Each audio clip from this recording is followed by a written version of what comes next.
May buntag sa tanan. We are called to produce more in the kingdom of God. Kitang tanan gitawag aron mamunga diha sa gingharian sa Dios. Atong nadungog ang ebanghelyo niini kabuntagon nga ang amo before siya mibiyahe iyang gihatagaan ang iyang mga sulugoon sa mga talento o sa mga kwarta aron ilang i-invest. O sa iyang pagbalik, nangayo siya og sumada.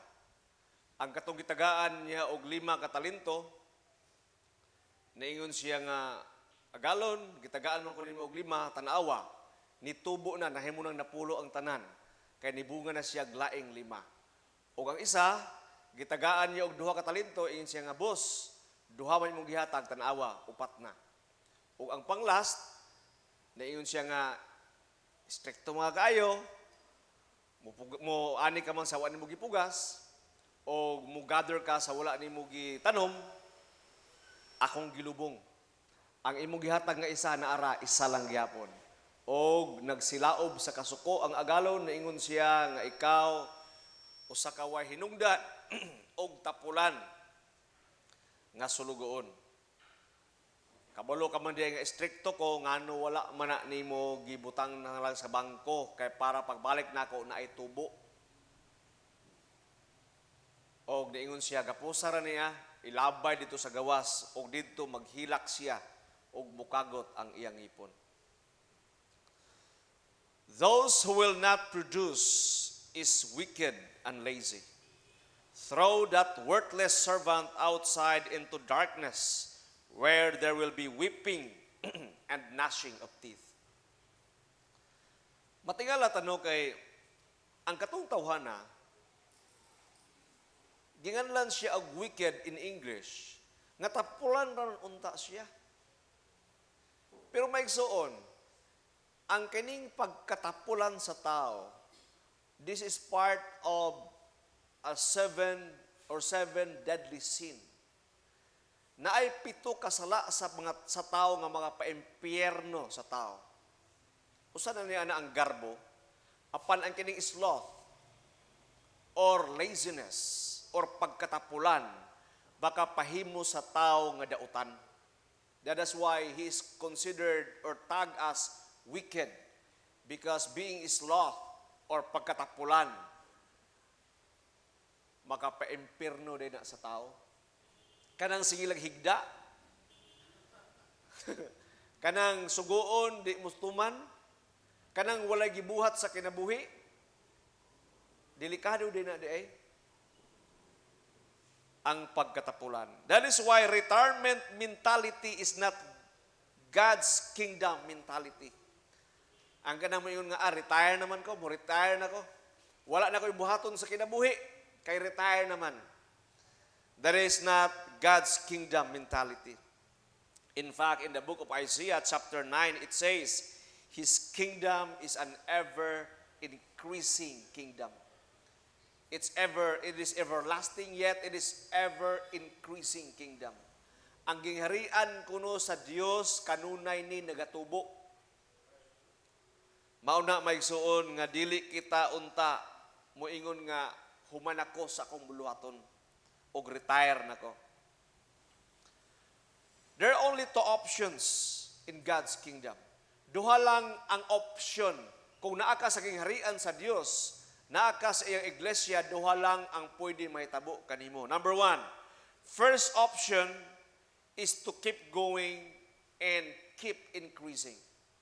Kinahanglan mo padayon ka sa imong paglawig o kanunay ka nga mulambo. And the second option is to die. Duha lang ang pwede buhaton sa Kristohanon kung naata sa simbahan. Ang usa, mutubo ka o mamunga ka, o ang ikaduha, mamatay ka. It's like driving a bicycle. For you to keep your balance, you must keep moving, or else you will stumble or you will fall. Sama ba sa nagbisikleta? para kuno ikaw dili matumba, kinahanglan magpadayon ang imong pagdagan. Kaya ang bisikleta gadi na mudagan, unsay may tabo? Tayaon og matumba. Just to keep your balance, you must keep moving and you must keep growing and producing. Where is God's kingdom on earth? Ganina ramang tang nag-mention about sa gingharian sa Dios. Asa man gid ay ang gingharian sa Dios? A, sa Amerika. B, sa Europe. Asa man ka ang gingharian sa Dios? All of the above or none of the above? Maigsoon ang gingharian sa Dios, mao ang iglesia sa Dios, mao ang iyang simbahan. A, ang Cathedral of Christ the Redeemer. B, ang Roman Catholic. No. It's all of the above. Universal Church. Kung diin ang Amahan, Anak, o Espiritu Santo, gisimba o gimaya, nan, mao ka na ang gingharian sa Dios. We in Cathedral of Christ the Redeemer and in CEC, we are not claiming that we are the only kingdom of God. My goodness. Kung ang inana nagalinta na, pamiya na mo kay kulto na ta. Dili lang kay kitara ang maluwas. Sad to say na atay mga igsuon nga inana, nga they claim nga they are the only truth. And they have that sole truth. And apart from them, there is no salvation, none. Delikado na. Ato na silang badlungon. In fact, the kingdom of God is where the will of the Father is being done. Ang gingharian sa Dios mauni ang lugar diin ang pag-ampo ni Ginoong Jesucristo nga your kingdom come on earth as it is in heaven. Your will be done.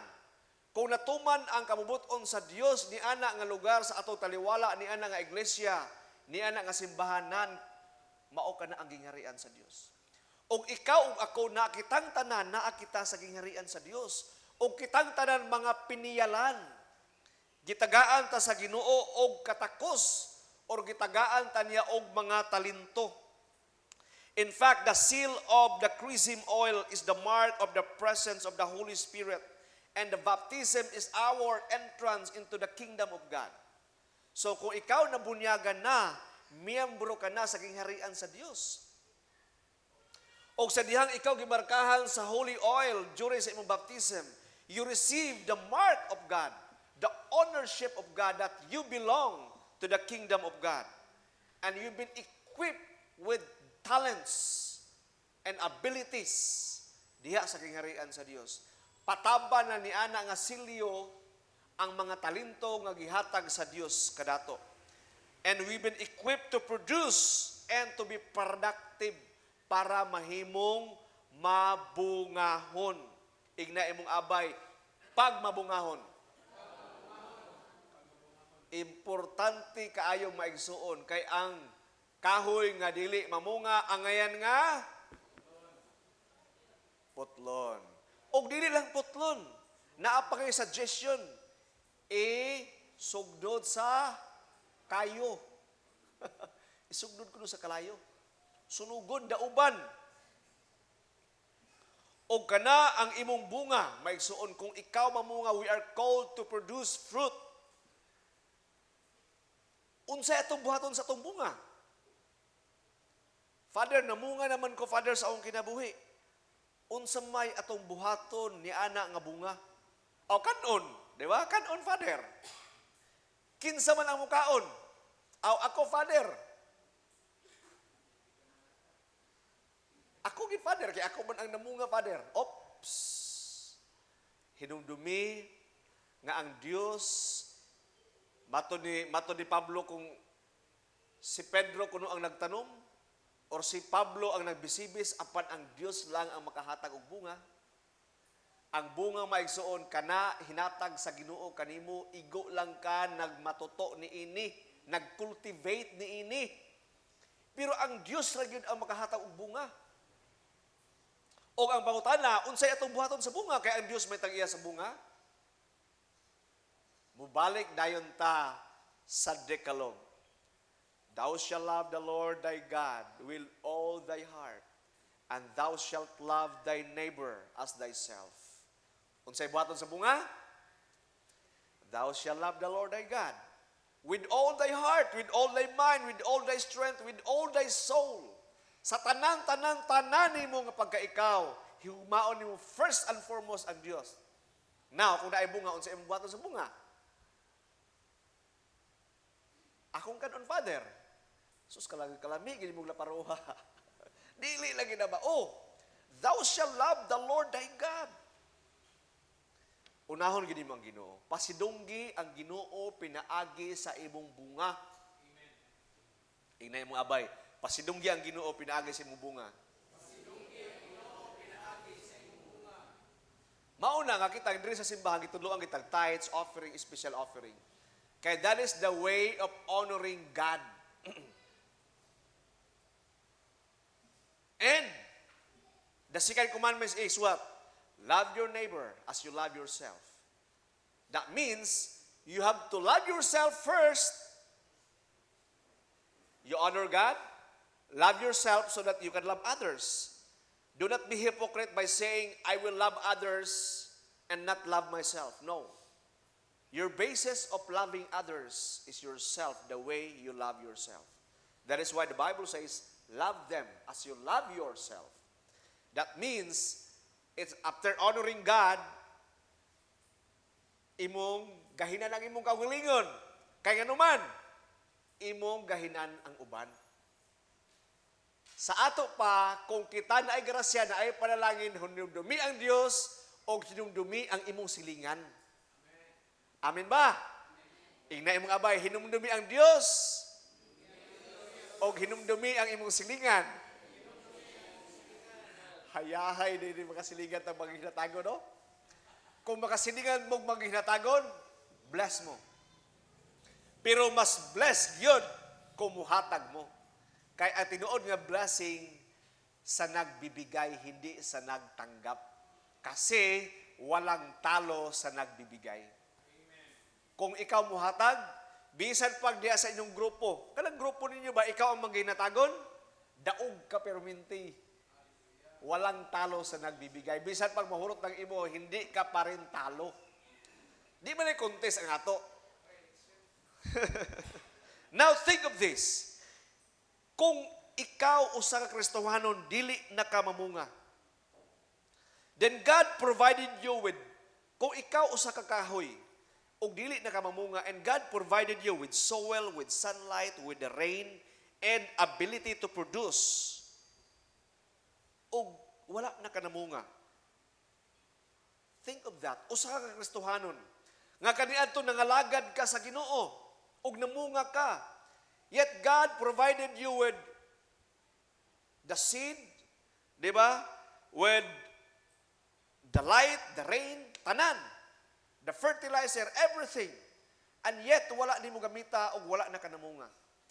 Unsay mahitabo kanimo in God's kingdom? Mao bitaw nga niingon sa atong gospel kung naminaw tagadina, ang katong wala na kunoy iyaha, bisan mao ra nga isara gyud unta ang iyaha, kuhaon pagyud sa iya ug ihatag ni adtong naay napulo ka talento. Katong usa ka buok nga tapulan og dautan nga tao nga tapulan diya sa gingharian sa Dios, maumao na lang unta to ang iyang talento nga isa ra ka buok, kuwaon ihatag ni adtong makaantigo og dumala. That is why I would believe nga you will get what you deserve. Ang usa ka tawo nga deserving tungod kay angayan siya nga tugahan sa daghang mabitaw daghang dato, di ba? Kay ang mga dato man gud, kaantigo sila pagpalambo sa ilang kwarta. Kabalo mo asa gikan ilang kadato? Kana ang ilang kadato gikan na sa mga tawo nga mga tapulan. Gipangkuha na sa mga dato, gihatag na sa Ginoo sa ila. Kay nganuman kasaligan man, they deserve to have more. Dili gid gusto sa Ginoo sa gingarian nga perminti lang ta paloy-luoy. Kanang sige tagaan na kay luoy man. Tama man na. Pero lahi ginang tugahan ta ka talpulano tungod kay angayan ka, kay kasaligan ka sa gamayng butang, nan kasaligan ka sa dagkong butang. Lahi ginang maigsuon ka ng gipapasar tungod kay iningkuran, og lahi sa na nakapasar tungod kay nag-studying yun. Ang gusto sa Dios sa ato samtang naata ni ini kalibutan, although kita tanan mga beneficiary sa grasya og sa kaluoy sa Dios, apan ni ini kalibutan gusto niya nga makabaton kita og madagayaon nga kinabuhi. Kay naa man gata sa gingharian, naa ba mga tao nga nagpuyo sa gingharian pero nagkalapuso, nangulintas og bukog. Dili man na tama. Naagyo'y mali kung inana ta. Mao ka na maigsuon atong susihon. Kung it's not part of our gospel, in Luke chapter 13, Lucas 13, na isa ka sugilanon dito, nga na usa ka agalon, nga niagto siya sa vineyard. Sa iyang pag-agto dito sa fig tree, paghangad niya, 3 years na walay bunga. Ingon siya nga putla na kay nagsayang sa katambok sa yuta. Apan ang katong pare, ang pastor sa simbahan, ingon ayaw in town sa nipatya, Lord. Tagaay kong isa ka tuig, akong kutkutan ang kilid, abunuhan ako. Kung di kaya po nga, putlo na to. Naa sa ato ni Ray maigsuon, nga nangaliya ang ato obispo, nangaliya ato mga pare o mga diakono. Lord, ayaw in town sa anisya, Lord. Tagaay ng isa katuig nga chance nga munga. For 3 years now, ingon siya, I have been coming to look for fruit on this fig tree and haven't found any. Cut it down. Why should it use up the soil? Og naingon ang sulugoon ang katong sidaligan, Sir. The man replied, leave it alone for 1 more year, and I'll dig around it and fertilize it, and it bears fruit next year. Fine. If not, then cut it down. Ngano potlon man? O ngano kaha nga natanuman siya pero wala na kapabunga? What are the reasons ka? Unsa kay rason ngano nga ang usa ka Kristohanon nga dugay na nangalagad sa Ginoo 10 years, 20 years, 30 years. Pero naay bunga pero aslom. Naasay bunga pero gialquiris. Kaburo mo sa alquiris, sakit na sa saging o sa lubi. Why? Ngano ang sa Kristohanon dili mamunga? Kung nakadumdum mo sa Ebanghelyo, kung ang usa katanom, matanom gali sa batuon, dili makabunga, dili gali makatubo, dili magali makalahutay. Kung ang kasing-kasing nato maigsuon sagbuton, naa sa bantok nga yuta og naa sa batuon, dili gid ta makalahutay ug ang uban dili makabunga tungod kay ang abono, ang fertile sa yuta, ang katambok sa yuta dili makasaka. Tungod kay natuok siya sa bantok nga yuta, dili siya maka-travel. Mura bag ugat nga napuno sa cholesterol, dili maka-circulate. Mauna nga pag ang ugat na-obstruct sa cholesterol, gamay na lang ang passage. Dili, kusog kayo ang iyang pressure muna, nga high blood na. Kusog ang pressure, ang blood pressure kay natuok sa cholesterol ang ugat. Mauna nga dili makapabunga si kalipong-lipong. No, ba Kristohanon nga masakiton. Unsay buhaton? Ingon ang pastor, or ingon ang pare, ingon ang obispo, ay sapot la Lord. Tagaay akong isa katuig. Kuta na akong kilid. Kwaon ako mga bato dani. Kwaon ako mga sagbot dani. O kwaon akong bantok na yuta akong itender. Then butan ako kabuno. Siyarog di ni mamunga. Kung di mamunga, nanputla. Maigsoon, if you are not bearing fruit, you are not producing. 1 year to go na lang ka. Nabumay kayo sa Bible. Kung dili ka mamunga, nga Kristohanon, isan lang katuig ang imong tagal. Simba ko, di ba? Mauna nga pamunga kita. Mamunga kitang maigsoon. Atong tugutan nga ang fertilizer mao ang pulong sa Ginoo o pinaagi sa iyang mga sakramento, mamunga ta. Sa una sa born again pa ta, pure nga born again, ang atong gituhuan nga for us to be fertilized is only the word of God. Pero na sacramentalized ta, we believe that partaking the body and blood of Christ, we will bear fruit. By coming to confession, confessing your sins and receiving the absolution from God Almighty through God's servant who is the priest, will decongest and will take away all the sins from us, all the bondages from us. Okay? We believe that kaning pinaagi sa atong pag-exercise sa 7 sacraments, ng mga bata, no? By coming to God's kingdom, matanggal ang mga sala. The reason why, ngano ang mga tao dili gid makapabunga sa kingirian tungod sa sala. Mao gid ang reason.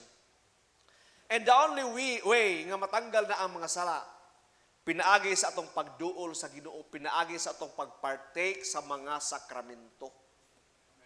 Ang pinakalisod kayo nga sakramento maigsoon og dili uso in the sacrament of confession. Yet the sacrament of confession is under the sacrament of reconciliation. Pagpasig-uli nato sa Dios, gamay ra ang ga-avail niini. Yet it is the one of the most powerful sacrament. In fact, there was a practice sa early church nga you cannot partake Eucharist unless you undergo the sacrament of confession.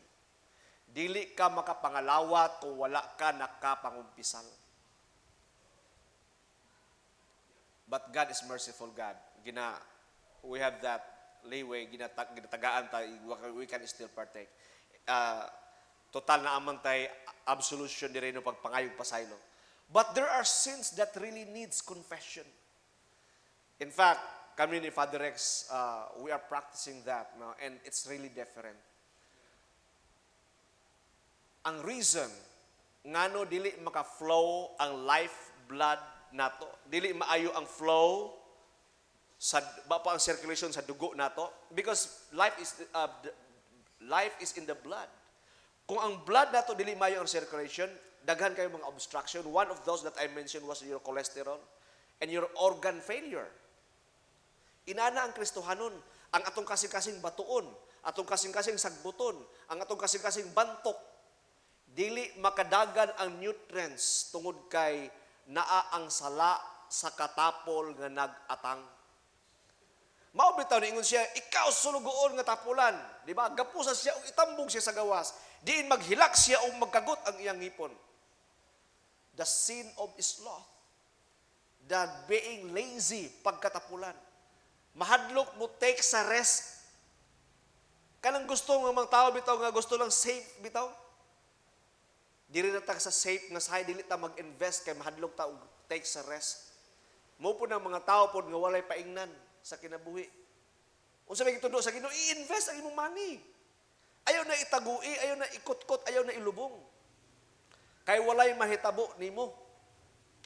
Kana bitaw mga bodybuilder, di ba?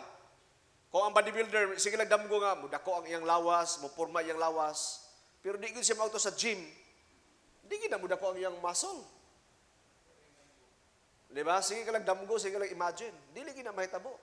Sige ka lang damgo nga mag-diet na gid ko, magamay na gid ko, ma-exercise na gid ko, pero imong kinan-an, tagtulog ka plato. Listen kayo na, di ba? Kung dili na to aksyonan. And Christ said, he who denies himself shall have life, and but he, kitsa ko itong nagpangga o nagtinguha sa iyang kinabuhi, kawad-an hinuon ni ini. Apan katong willing mo give up sa iyang life for the sake of Christ, then makabaton hinuon ni ini. May suon, dili kita mahadlok mo trabaho o mamunga. Amen ba? Moingon ta, Father, namunga man ko, Father. In fact, dugay na ko nangalagad sa Ginoo, Father. Na-promote ko sa akong trabaho, Father. Nya moingon ka nga wa ko namunga. Dako na ko karon, ako mga anak, Father, dagko na. Nananggali ko'y apo, Father. Nindot na may og balay og hanutoy pag inabong sakyanan. Sige lamig tur-tur sa laing mga nasod, Father, para magbakasyon. Unya mo ingon ka nga wa ko namunga. Uy, namunga di ay ka. Pero nakabantay ka, na-promote ka sa trabaho. Dagko na mo mga anak, nanagali kay mga apo. Naanak kay balay, naanak kay sakyanan, sige ka bakasyon. Asa mang Ginoo dadto murag imo ra man to tanan. Mao na karon naay mga tawo nga namunga tuod. Pero nalimot sila sa tag-iya sa bunga nga mao ang og nalimot sila nga ang bunga angay nila ipaambit sa mao gina maigsuon. Kung ang imong pagbunga wala nimo pasidunggi ang Dios ug wala nimo gipaambit sa uban, not counted sa gingharian sa langit. Mauna maigsuon ang rule, ang balaod diri sa gingharian sa yuta nga maong pag-ampo ni Ginoong Kristo nga matuman ang iyang kabubuton nga kini natuman dito sa langit, matuman usab diri sa yuta. Sa dihang kita mamunga na, number one, first and foremost, we have to honor God and we have to share our fruit to our brothers and sisters. Amen. Palihog manindog.